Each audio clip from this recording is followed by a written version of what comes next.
할렐루야. 사랑과 은혜가 많으신 하나님, 은혜와 사랑에 감사합니다. 주님께서 함께하여 주셔서 오늘도 이렇게 수요 예배로 하나님 앞에 영광 돌릴 수 있도록 은혜 내려주신 하나님 감사합니다. 지난 3일 동안도 지은 모든 죄악들을 이 시간 주님 앞에 내어놓고 회개하오니 주여 용서하여 주시고 이 시간 예수 그리스도의 보혈의 피로 정결하게 씻어 주시옵소서. 하나님, 우리들 또한 아버지의 사람들과 사이에서 화목하지 못한 것들, 아버지 용서하지 못한 것들, 또한 아버지 사과를 빌고, 또한 아버지 하나님 또한 잘못을 용서 아버지 받지 못한 것들, 아버지 하나님 이 시간 모두 다 깨닫게 하여 주시고, 하나님 이 예배를 통하여서 하나님 아버지 하나님 모든 관계들이 아버지 하나님 회복되는 역사가 일어나게 도와주시옵소서. 주여 주님과의 관계가 아버지 하나님 먼저 아버지 하나님 회복되는 역사가 일어나게 도와주시옵소서. 이 시간 가운데 성령 하나님께서 우리를 붙들어 주시고 인도하여 주시고 부족한 종을 단위에 세우셨사오니 모든 허물들은 십자가 뒤에 감춰 주시고 오직 이 시간 예수 그리스도의 말씀만 증거되게 도와주시옵소서.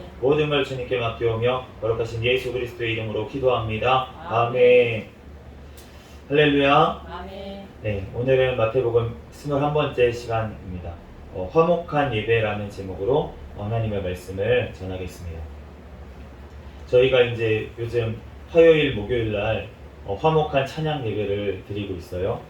그런데 이제 물론 화요일 날, 목요일 날 드린다 그래서 이제 화목이라고 이름을 처음에 지었지만 그 화목한 예배가 참 잘 지어진 이름이다라는 생각이 듭니다. 우리가 찬양을 통해서 우리가 우선은 하나님과 화목하기 위해서는 예수 그리스도밖에 없습니다. 아멘. 우리가 예수 그리스도를 통해서만 하나님과 화목해질 수가 있어요. 그래서 그 화목한 찬양 예배를 통해서 우리가 예수 그리스도를 통해서 용서받고 또 구원받은 그 기쁨을 하나님 앞에 찬양으로 올려드리고, 또 우리가 아직도 예수님을 알지 못하는 자들에게 또 복음을 전하면서 나가서 전해서 그분들도 예수님을 영접하고 화목할 수 있도록, 하나님과 화목할 수 있도록 하는 의미에서 이제 지었지만, 그렇지만 오늘 말씀에 보니까 다른 의미에서 주님께서는 화목한 예배를 받으시기를 원하시는 것 같습니다. 오늘 말씀 한번 다시 읽어보도록 하겠습니다. 21절 말씀 읽어보겠습니다. 시작. 옛 사람에게 말한 바 살인하지 말라. 누구든지 살인하면 심판을 받게 되리라 하였다는 것을 너희가 들었으나. 구약 성경 출애굽기 20장 13절 그리고 신명기 5장 17절 말씀에 살인하지 말지니라. 십계명의 말씀이죠. 살인하지 말라. 그 말씀대로 주님께서 옛사람에게 말한 바라는 뜻은 옛날 사람들, 옛 사람, 그러니까 옛날 구약 시대에 그 성도들에게 주셨던 말씀, 그거를 너네가 전에 들었을 것이다. 왜냐하면 그 당시 유대인들은 회당에서 다 어렸을 때부터 성경 말씀을, 구약 성경을 공부를 하고 있었습니다. 그래서 우리가 무식하다고 여기는 베드로, 요한, 이런 분들도 무식한 어부라고 우리가 잘못 알기 쉽지만 사실은 성경 말씀을 굉장히 많이 알고 있던 그렇던 사람이고, 또 어부 출신 중에 특별히 요한 집안은 세베대의 아들 세베대라는 그분 집안은 제사장 가문일 수도 있다라는 얘기를 했었습니다. 그렇기 때문에 이게 무식하다라고 생각하면 안 되고, 그렇지만 어쨌든 그 어렸을 때부터 그런 교육을 유대인들은 다 받았다는 거예요. 가정에서부터 교육을 받고 회당에 가서도 또 교육을 받고, 그렇게 해서 성경 말씀을 막 외우고 막 이렇게 합니다. 그런데 너네가 그렇게 알고 있다는 거예요. 지금 예수님이 말씀을 전하고 있는 모든 자들이, 듣고 있는 모든 자들이 알고 있다는 거예요. 살인하지 말라. 그런데 이 말, 살인하지 말라는 거는 이 전 세계 누구에게나 물어봐도 살인은 죄라는 거를 다 알고 있습니다. 살인하면은 죄지. 그런데 이제 요즘 들어와서 보면은 이제 의문을 가지기 시작한 사람들이 있어요. 그런데 하나님을 떠나서 딱 까놓고 생각을 했을 때, 하나님을 떠나서 생각을 하면, 그러면은 우리는 맨날 죽이지 않습니까? 돼지를 죽이고, 오늘도 저희가 오리를 잡아먹고 왔습니다. 물론 훈제가 돼가지고 나온 오리지만 우리 직접 잡진 않았지만 어쨌든 오리를 먹었는데, 그랬는데 그거를 먹는 것 자체가 동물을 죽였잖아요. 그러면은 똑같은 생명인데 동물을 죽였지 않습니까? 그리고 어떤 동물들은 정말 개, 강아지 같은 동물들, 얼마나 똑똑한 동물들이 많고, 어떻게 보면은 사람보다 나은 개들도 요즘 진짜 있는 것도 있어요. 진짜 개보다도 못한 사람이 있다는 거죠. 근데 그러한 경우도 있는데 또 불구하고 우리가 강아지를 죽이는 것도 이제 뭐 어떤 사람들은 막 이렇게 반발을 하지만, 우리가 법으로 해서 봤을 때 강아지를 죽였다고 우리가 뭐 이게 손해배상을 해야 될 수는 있지만 우리가 큰 죄를 범했다고 생각을 하지는 않아요. 네, 그렇지만 사람을 죽였다라고 하면은 엄청난 죄를 지었다고 생각을 합니다. 그런데 돼지를 막 수백 마리씩 하루에 죽이는 그런 사람은 우리가 그 분을 통해서 고기를 먹는다고 조화를 하고 있어요.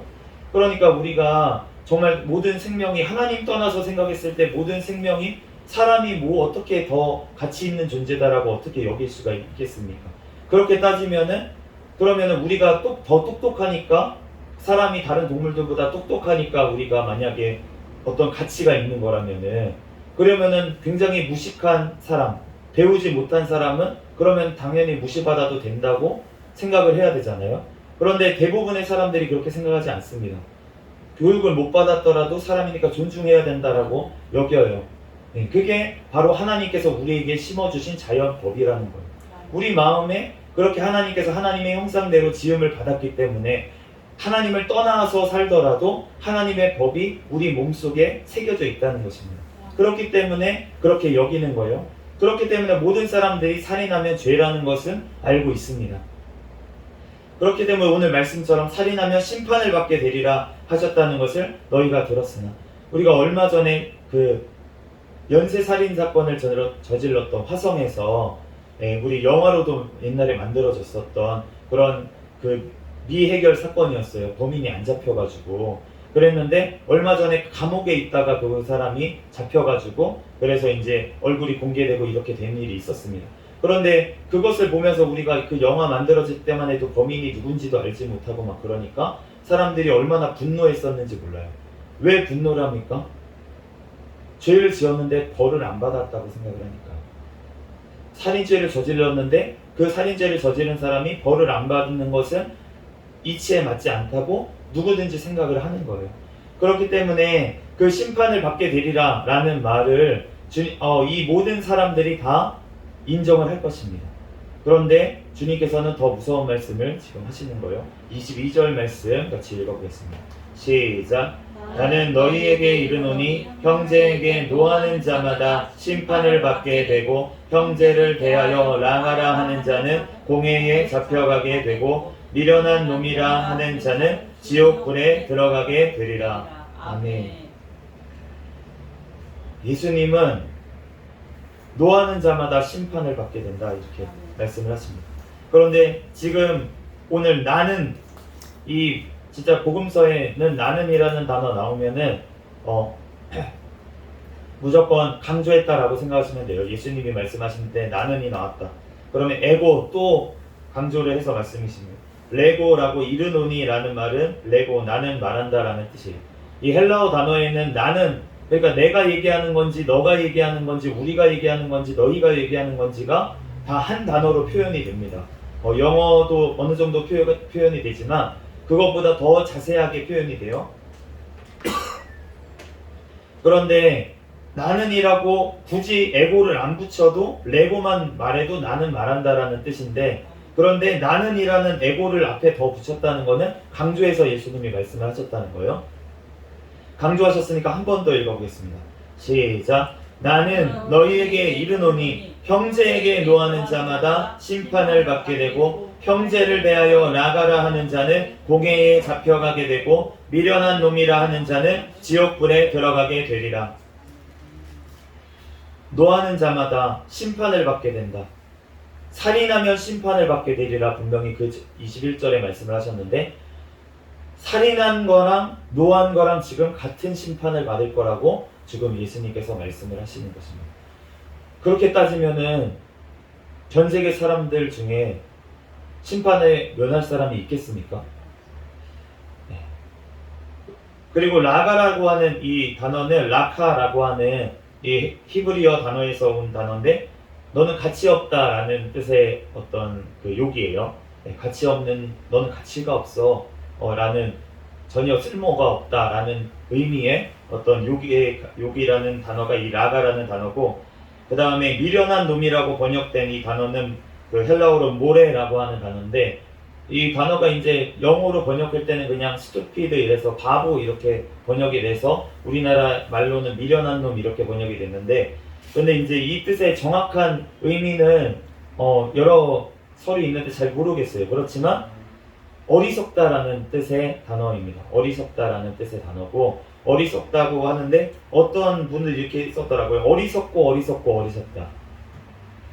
그러니까 너는 돌아올 가능성이 없지 어리석다라는 뜻인 것 같아요. 어떻게 보면은 너는 회생 불가능해 이런 뜻 있잖아요. 우리말로는 약간 욕 이런 거죠. 넌 구제불능이야. 구제가 불가능하다. 이런 의미의 그러한 뜻의 이런 단어가 이 미련한 놈이라고 하는 단어입니다. 그런데 주님께서 그러면은 이렇게 얘기하신 이유가 지금 무엇이냐는 거예요. 지금 심판을 받게 되고 형제에 대해서 라가라는 자는 공회에 잡혀간다고 하시는데, 이 공회라는 거 하는 단어가 사네들린이라고 헬라어로 되어 있는데, 이 사네들린 공회는 유대인들의 최고회의입니다. 우리나라로 치면은 대법원이에요. 대법원 재판이라고 생각하시면 되고, 그 당시에 종교, 그 다음에 무슨 모든 행정, 모든 것의 중심이 되는 그러한 회의에 예수님도 이 사네들린에 붙잡혀 가셨고, 그래서 거기서 심판을 당하신 거고, 재판을 당하신 거고, 이 유대인들의 모든 공회, 그리고 이 공의회에서 출교를 당하면 어떻게 되냐면 그 유대인 공동체에 살 수가 없어요.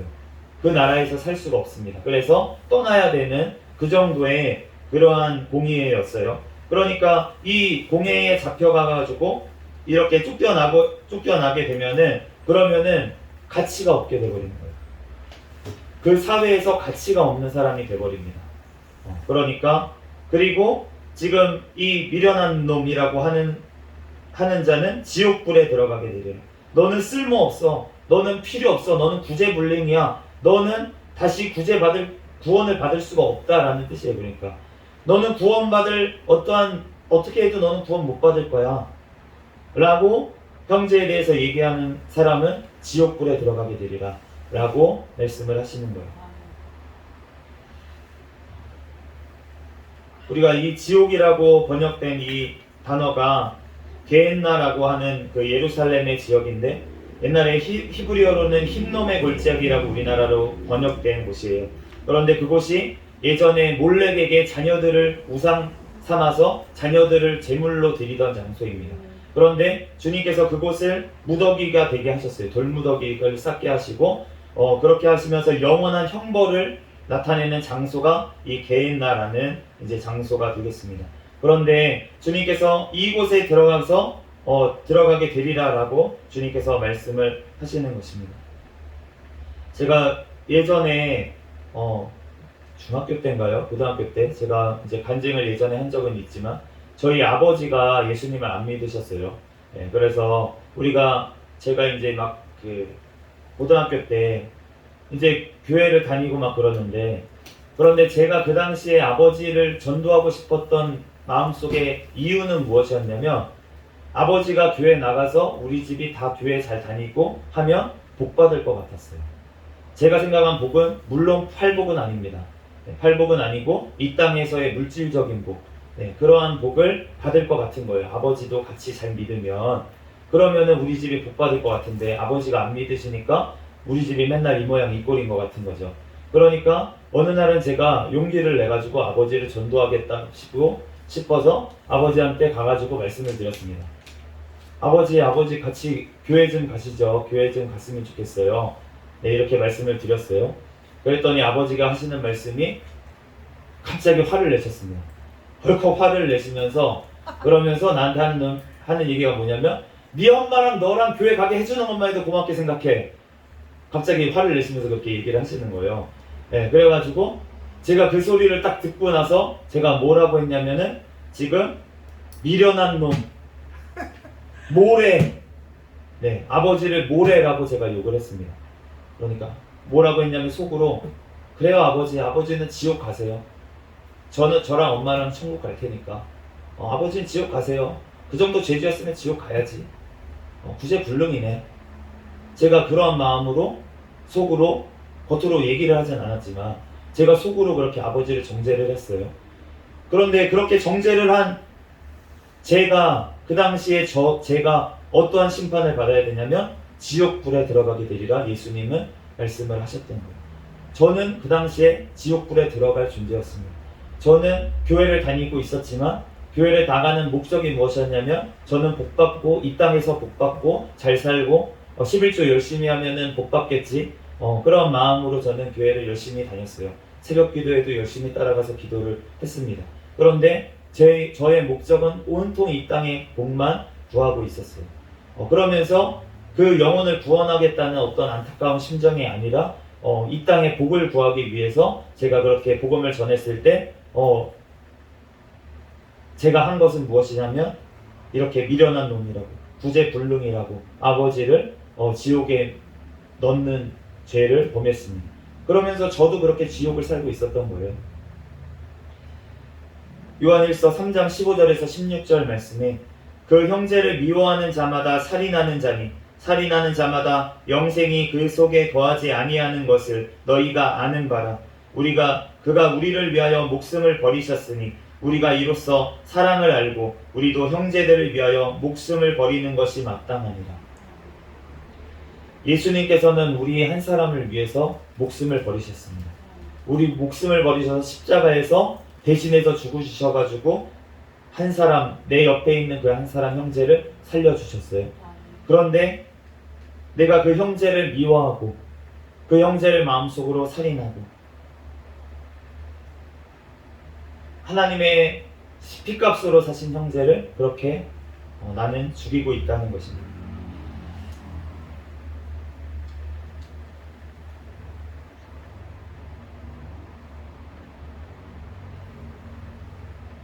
참 그런 거 보면 하나님께서 저를 얼마나 오래 참아주셨는지 모르겠어요. 네, 그 이후에도 한참 동안이나 저는 그렇게 그냥 겉으로만 교회를 열심히 다니는 신앙생활을 하였습니다. 그런데 그러면서도 겉으로 드러나는 죄를 저는 덜 지었다고 다른 사람들을 엄청나게 정죄하고 판단하는 그러한 죄인이었어요. 네, 23절에서 24절 말씀까지 한번 읽어보겠습니다. 시작. 그러므로 예물을 제단에 드리려다가 거기서 내 형제에게 원망 들을 만한 일이 있는 것이 생각나거든 예물을 제단 앞에 두고 먼저 가서 형제와 화목하고 그 후에 와서 예물을 드리라. 아멘. 오늘 23절 24절 말씀해 보니까 하나님께서 우리 사람을 만드신 목적이 무엇일까요? 하나님께서 영광 받으시고 하나님께 예배드리고 하나님께서 우리를 통해서 찬양 받으시기 위해서 우리를 지으셨습니다. 우리가 에스겔 말씀에 보면은 에스겔 뒤에 환상으로 성전을 보여주셨어요. 그리고 계시록 말씀에도 보면은 하늘의 성전을 보여주셨습니다. 그런데 그 성전을 만드는 구조를 보면은 거기 안에 성전 안에 뭐가 있냐면 제사장들이 지내는 방이 있어요. 그리고 문지기들이 지내는 방이 있습니다. 그 문지기라고 우리가 번역이 되어 있어서 우리가 문만 지키는 사람인 걸로 우리가 생각을 할 수 있지만 우리가 구약시대의 성전에서 문지기라는 역할은 이제 성전에 들어오는 자들을 정결하게 하고 그 다음에 깨끗하게 한 다음에 이제 들여보내는 그러한 역할을 하는 레위인들이 맡은 역할이 이제 문지기의 역할이었어요. 그러니까 그 하나님의 성전에 우리가 천국의 모형으로 우리가 알려주신 그 성전에 있는 방이 제사장들의 방이 있다는 거예요. 그러면은 천국의 성도들이 할 일은 무엇이라는 겁니까? 천국에서 하나님을 예배하는 제사장의 역할을 감당하게 된다는 것입니다. 베드로 우리에게 말씀하셨죠. 너희는 택하신 족속이요 왕같은 제사장들이요. 왕같은 제사장들이라는 거예요. 우리는 하나님께서 천국의 왕같은 제사장들로 세워주시는 줄로 믿습니다. 또한 이 땅에서도 하나님께서 그 역할을 감당할 수 있도록 하시는 거예요. 그런데 하나님께서 얼마나 예배를 중요하게 여기시고 예배를 얼마나 기뻐 받으시는지 우리가 구약 성경에 보면은 예배를 잘 드린 자가 복을 받은 걸 알 수가 있어요. 근데 아브라함도 마찬가지고 이삭도 마찬가지고 야곱도 그렇게 방황을 하고 그렇게 하다가 하나님 앞에 돌베개 메고 자다가 하나님 환상을 보여주셔가지고 서원을 하잖아요. 내가 하나님 평안하게 돌아오게 하시면은 이곳에서 하나님 앞에 예배드리겠습니다. 베델이라고 하나님의 집이라고 그렇게 예배드리기로 그랬는데 그것을 까먹고서는 세겜으로 내려갔다가 디나가 그렇게 강간을 당하는 사건을 당하고 자녀들이 살인자가 되는 그런 사건을 겪고 나서야 하나님의 서원했던 것을 깨닫고 주님께 돌아와서 다시금 예배를 드리니까 주님께서 회복시켜 주신 것을 우리가 또한 알 수가 있어요. 그러므로 하나님께서는 얼마나 예배를 받으시기를 원하시고 기뻐하시고 하나님께서는 지금도 기다리고 계시는 줄로 믿습니다. 그런데 그렇게 중요한 예배, 하나님께서 우리를 만드신 목적인 예배, 그 예배를 너네가 드리려다가 재물을 가지고 왔어요. 재물까지 가지고 왔습니다.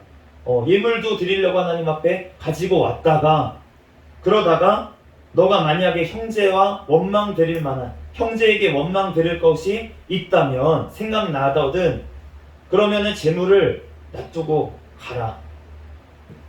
가라는 거예요. 예배 드리지 말라는 거예요. 아직 예배 드릴 때가 안 됐다는 거죠.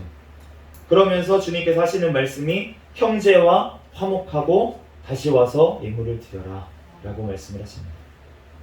이 화목하다라는 헬라어 단어는 디알라제띠라고 하는 단어인데 화해하다라는 뜻이에요. 화해하다라는 뜻인데 원래 어원을 찾아보니까 완전히 변하다라는 뜻입니다.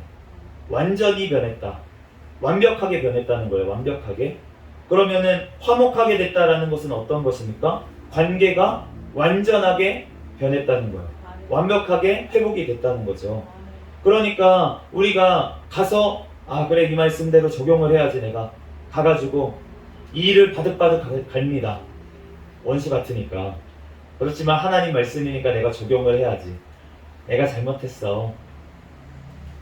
사모님 내가 잘못했어.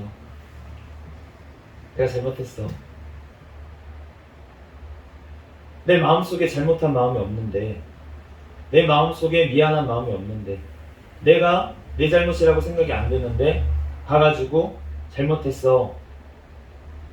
물론 그렇게만 해도 굉장한 적용이라고 저는 생각이 듭니다. 그것도 할 수 있는 사람이 그렇게 많지 않아요. 진짜로 힘든 거예요.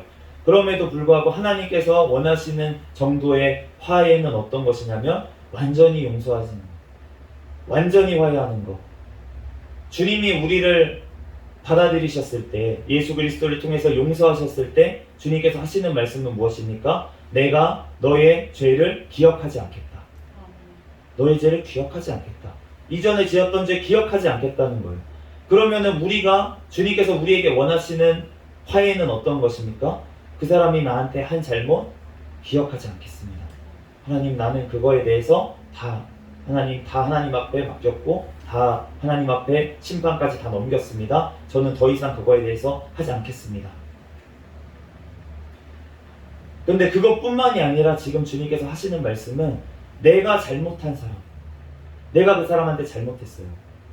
그런 사람한테 가서 용서를 빌고 그 사람의 마음을 풀어주고 그 사람이 마음이 돌이킬 수 있도록 해주는 것까지 지금 원하시는 것입니다. 25절 말씀 한번 읽어보겠습니다. 시작.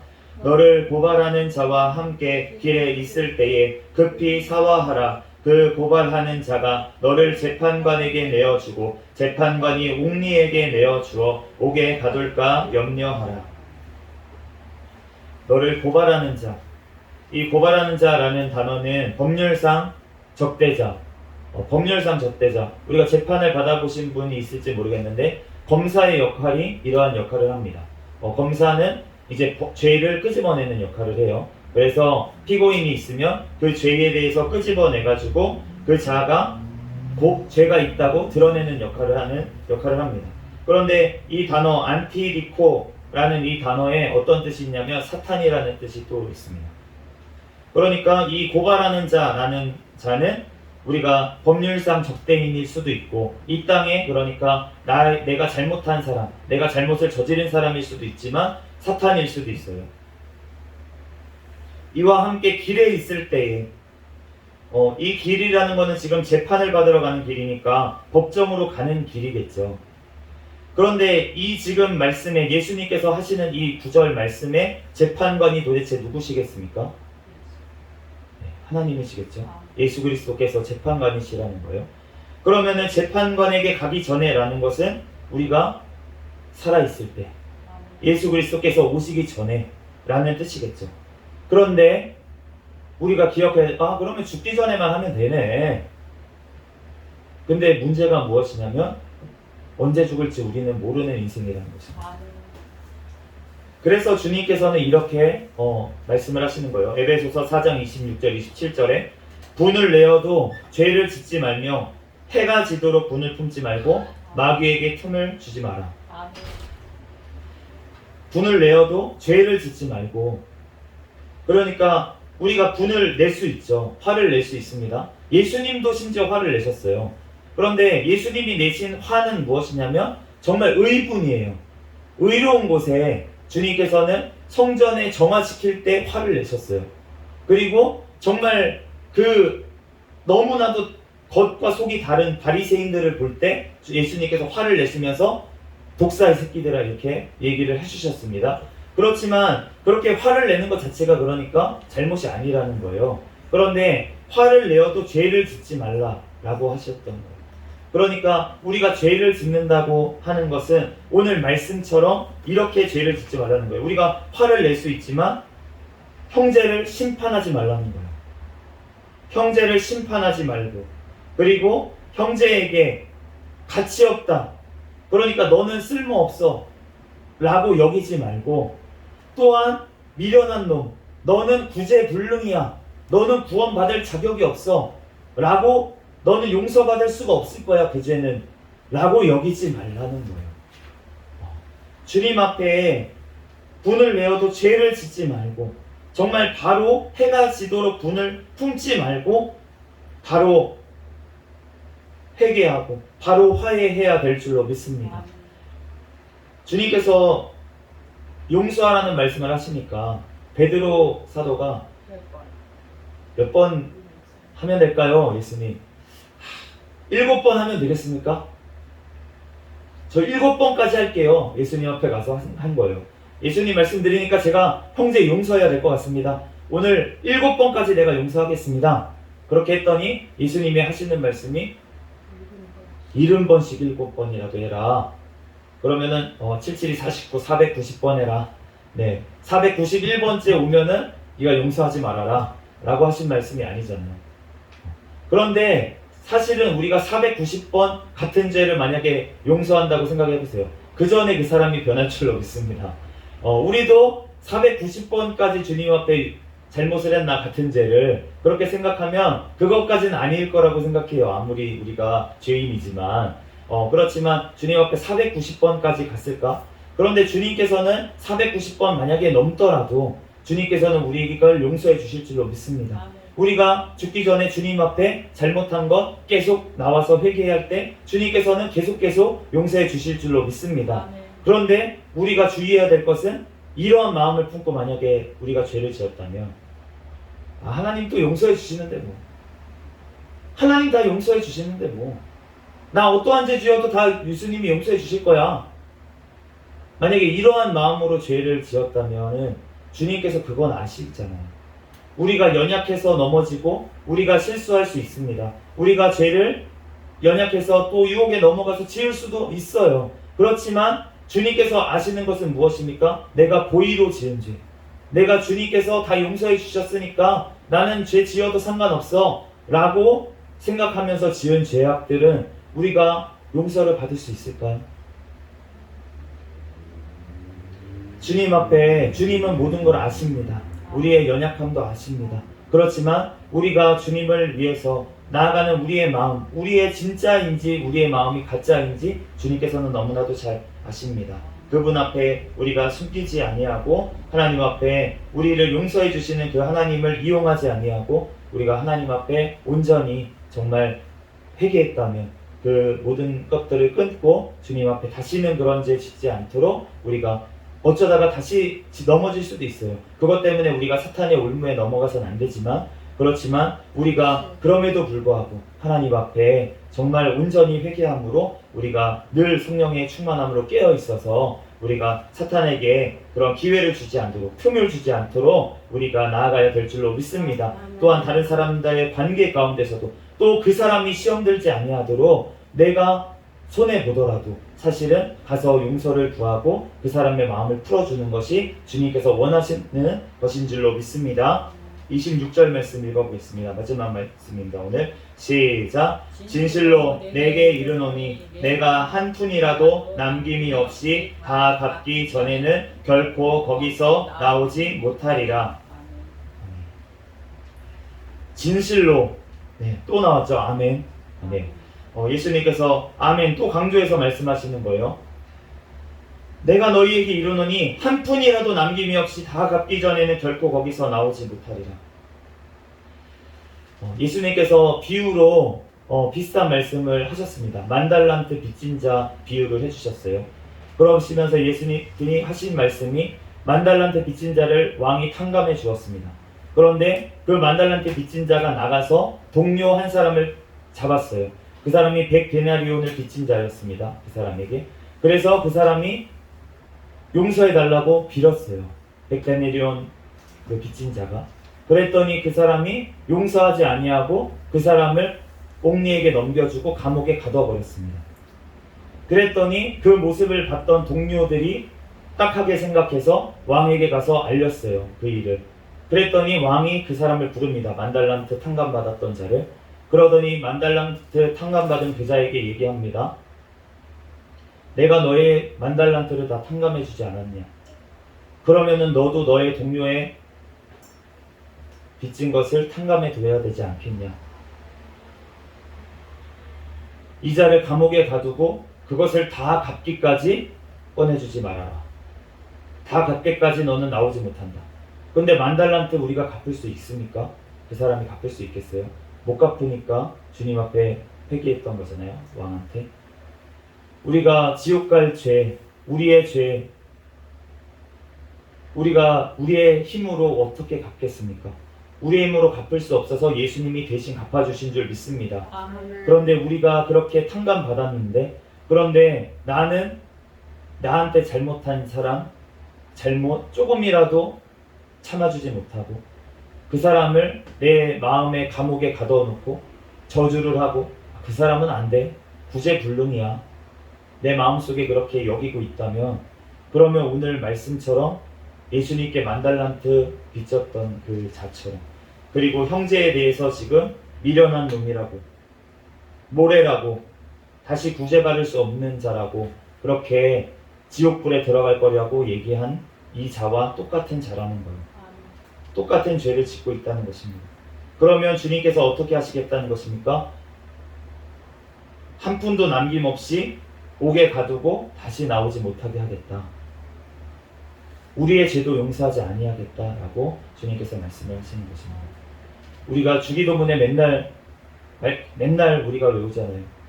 나의 죄를 용서하여 주신 것 같이 우리 죄를 용서하여 주시고 나의 죄를 용서하여 내가 다른 사람의 죄를 용서해 주신 것처럼 나의 죄를 용서해 주시옵소서. 그러면 내가 다른 사람의 죄를 용서하지 않았으니까 하나님 나를 용서하지 마시옵소서 라는 기도와 지금 똑같은 기도를 우리는 드리고 있는 것입니다.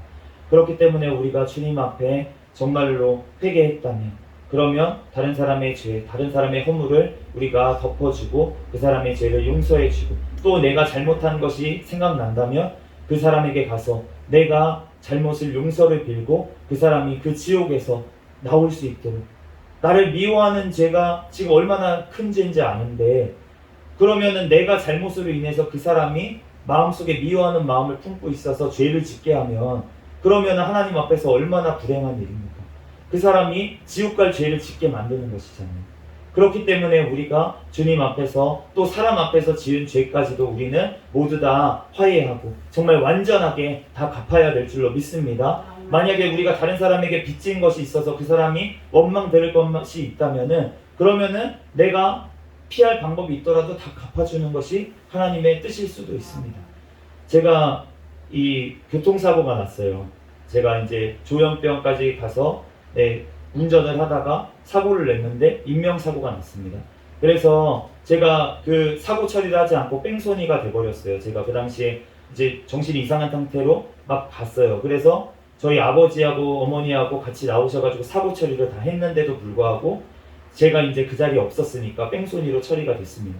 그래서 그것 때문에 제가 이제 재판까지 가고 그렇게 이제 나중에는 보험사에서 이제 뺑소니 같은 거는 이제 보험사에서 처리를 안 해줘요.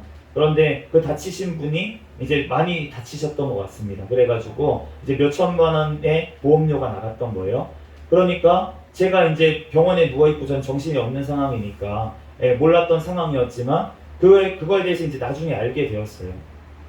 그랬는데 그분이 이제 마음이 너무 상한 거예요. 그동안 이제 이렇게 해놓고 사고를 내놓고 한 번도 얼굴을 안 비쳤다 이러면서 그 마음에 그렇게 미워하는 마음이 있는데 그런데 이제 만나주지도 않고 뭐 어떻게 할 수가 없는 상황인 거예요. 그래서 이제 변호사를 통해서 이제 얘기를 했는데 이제 합의금을 요구를 하셨는데 저희가 드릴 수 없을 정도의 좀 합의금을 강하게 요구를 하셨어요. 그래서 그것까지는 드릴 수가 없고 그렇지만 보험회사에서 이제 저희에게 청구한 금액 그 금액에 대해서 사실은 제가 재산이 별로 없었기 때문에 그 당시에 사실은 제가 파산을 하고 그 다음에 부모님은 부모님 재산이니까 그렇게 처리를 하고 했으면은 이제 변호사 사가지고 만약에 1년 동안 뭐 이렇게 재판 끌고 시간을 끌어서 그렇게 한 다음에 뭐 보험사 상대로 그렇게 했다면 그러면은 탕감을 받았을 수도 있었을 거예요. 그거 안 내고 그렇게 하실 수도 있었을 것입니다. 그런데 그 당시에 하나님 앞에 기도하고 그렇게 하는데 그렇게 할까 하고 법원까지 갔었어요. 변호사하고도 상담까지 받았어요. 그랬는데 그 당시에 그러한 마음을 먹고 있는데 제 마음 한편에는 계속 찜찜한 마음이 있는 거예요. 이렇게 해도 되나 이런 마음이 자꾸 하나님께서 주시는 거예요. 그래서 이제 마지막에 거기 이제 법원에 서류를 제출할까 말까 하는 와중에 저희 이제 아버지께 아까 전에 그렇게 제가 지옥에 가라고 했던 그 아버지께 전화를 드렸어요. 그래서 아버지께 전화를 드려서 이러한 상황인데 어떻게 했으면 좋겠습니까? 라고 상의를 드렸더니 하지 말아라. 그냥 벌금 다 내자 라고 말씀을 하셨어요. 그런데 그 말씀이 저는 하나님 아버지가 하시는 말씀으로 들었습니다. 그래서 그 육신의 아버지가 하셨던 그 말씀대로 제가 그냥 그 서류 내는 걸 포기하고 그냥 벌금 4천만 원 그 청구 들어왔던 거 그대로 다 가서 이제 내는데 이제 다 낼 돈이 사실은 없는 거예요. 저희 이제 집에 있는 전세금 뭐 3천만 원 있고 나머지는 다 대출이었고 그리고 제가 이제 퇴직금으로 받은 돈이 있었습니다. 4천만 원 정도가 있었는데 그런데 그것이 이제 고스란히 다 나가게 돼버렸던 거죠 거의. 그것뿐만이 아니라 사실은 부모님 집 보증금에 있던 돈까지 더 사실은 추가해서 더 내게 됐어요. 그렇게 했는데 사실은 그렇게 돈이 나가고 사실은 그 당시에 결혼을 앞두고 있었고 결혼 얘기가 오가고 있는 상황에서 그러한 일이 벌어졌기 때문에 이제 그거라도 있겠다. 5천만 원 있으니까 이제 이거 가지고라도 집이라도 얻으면 되겠다. 신혼부부 뭐 해가지고 얻으면 되겠다. 이러한 마음을 갖고 있었던 돈이 그대로 그냥 다 없어지니까 그러니까 막막하고 정말 그런 거예요. 그런데 한편으로는 너무나도 마음이 편한 겁니다. 하나님 앞에서 그나마 내가 할 수 있는 한은 최선을 다해서 갚았기 때문에 그렇기 때문에 하나님께서 그것을 인정해 주시고 오히려 제가 정말 담대하게 주의 사명 이제 정말 주님 아무것도 없습니다. 진짜로 없으니까 진짜 아무것도 없습니다 하고 하나님 앞에 오히려 당당하게 담대하게 나갈 수가 있게 돼버렸던 거예요. 그래서 우리가 하나님 앞에 정말로 이 땅에서 우리에게 청구하시는 것은 은혜인 줄로 믿습니다. 아멘. 우리가 이 땅에서 잘못했던 것에 대해서 하나님께서 다 그냥 눈 감아 주시는 게 아니에요. 다윗 왕이 그 밧세바를 취했던 죄로 말미암아서 그 아들이 죽는 그 일을 겪었습니다. 그리고 그것뿐만이 아니라 아들들 사이에 살인 사건이 일어나고 아들이 자기 죽이겠다고 그렇게 반란을 일으키는 사건이 끊이지가 않았어요. 그런데 하나님께서 다윗을 안 사랑하셨습니까? 아니라는 거예요. 하나님 마음에 합한 자라고 했던 다윗이었기 때문에 그 죄에 대해서 더 이 땅에서 강하게 하나님께서 책임을 물으신 줄로 믿습니다. 그렇기 때문에 주님께서 우리가 이 땅에서 잘못한 것에 대해서 이 땅에서 우리에게 징계를 주시는 것은 하나님의 은혜인 줄로 믿습니다. 아멘. 왜냐하면 하나님께서 영원한 심판을 면하게 해주시기 위해서 우리에게서 이 땅에서 잠시 심판을 주시는 것이기 때문에, 그렇기 때문에 이 땅에서 오히려 내가 죄를 짓고 있는데 심판이 없고 하나님의 징계가 없다면 사생아라고 주님께서 말씀을 하셨어요. 그렇기 때문에 우리가 오히려 내가 심판이 없고 하나님께서 그런데 심판을 유예하실 때가 있습니다. 왜냐하면 나의 믿음이 연약할 때, 아직 그것을 감당할 수 없을 때는 하나님께서 그것들을 참아주실 때가 있어요. 그렇지만 하나님께서 때가 되시면 또 그거에 대해서 책임을 물으실 때가 올 수도 있습니다. 그렇기 때문에 우리가 주님 앞에 정말로 두렵고 떨림으로 하나님 앞에 회개하고, 정말로 우리가 죄를, 너네가 무섭고도 더러운 죄, 우리가 찬송가에도 무섭고도 더러운 죄, 정말 죄는 더럽기도 하지만 정말 무서운 것이에요. 우리를 지옥으로 끌고 가려고 어떻게든 마귀는 죄로 올무를 놓아서 우리를 죄를 짓게 하고 그것으로 참수하고 고발하여서 지옥으로 끌고 가고 있다는 것입니다. 그렇기 때문에 우리가 그 올무에 빠지지 않기 위해서라도 우리가 용서받은 죄인으로서 우리도 다른 사람의 죄를 용서하고, 또한 내가 다른 사람에게 잘못을 저지른 것이 있다면 바로 가서 회개하고 또 잘못을 뉘우치고 화해해서 그 영혼까지도 죄짓지 아니하도록 다 잠자도록 우리가 잠자기 전에, 우리가 잠잘 때 어떻게 될지 어떻게 알겠습니까? 밤에 오라 하시면 가야 되죠. 그러니까 우리가 잠자기 전에 미리 화해하고 주님께서 깨닫게 하실 때. 그런데 그게 중요한 거예요. 아직 깨닫지 않았는데 어떻게 회개를 하겠습니까? 하나님이 그것까지 물으시지 않는 거예요. 그런데 우리가 깨달으면 그때 너가 행해라, 회개해라, 행함으로 회개해라, 주님께서 말씀하시는 줄로 믿습니다. 주님께서 우리를 깨닫게 하실 은혜가 있을 것입니다. 그때에 주님 앞에 회개하면, 하나님 앞에 화해하면, 사람들과 화목하면 주님께서 그때에 하나님께서 이를 열어주실 줄로 믿습니다. 우리가 유다와 요셉의 화해를 봤잖아요. 그 요셉이 형들에 대한 그런 미움이 없었겠습니까? 조금은 있었겠죠. 인간적인 그런 은민이 조금이라도 있었을 거예요. 그러니까 시므온을 잡아놓은 걸 보면 알 수가 있어요. 시므온이 요셉 할 때 가장 주도적으로 역할을 했거든요. 그런데 그거는 주님의 뜻이니까 잡아놓으라고 해서 했겠지만, 그렇지만 어쨌든 유다를 통해서 하나님께서 유다를 그렇게 낮춰놓으시고 변화시켜서서 하나님께서 자기 목숨까지 내어놓고 그렇게 베냐민을 지키려고 했던 그 모습에 유다와 그 요셉이 정말 마음이 북받쳐서 그때 자기 모습을 공개하고 그렇게 형들과 화해한 모습을 알 수가 있는데, 그러고 나서도 화해할 때까지 얼마나 긴 세월이 걸렸고, 이삭이 죽고 나서 또 형들이 두려워가지고 그렇게 있을 때에도 요셉이 위로하면서 그렇게 화해를 했던 것을 알 수가 있습니다. 우리가 내가 화해하고 싶어도 화해를 못하는 상대가 있을 수가 있어요. 어떤 환경적인 영향으로, 아니면 그 사람이 나를 보기 싫어해서 볼 수가 없어서, 연락을 할 수가 없어서, 여러 가지 이유로 우리가 하고 싶은데도 할 수가 없는 경우가 있습니다. 그런데 주님께서는 그때를 기다리라고 하시는 줄로 믿습니다.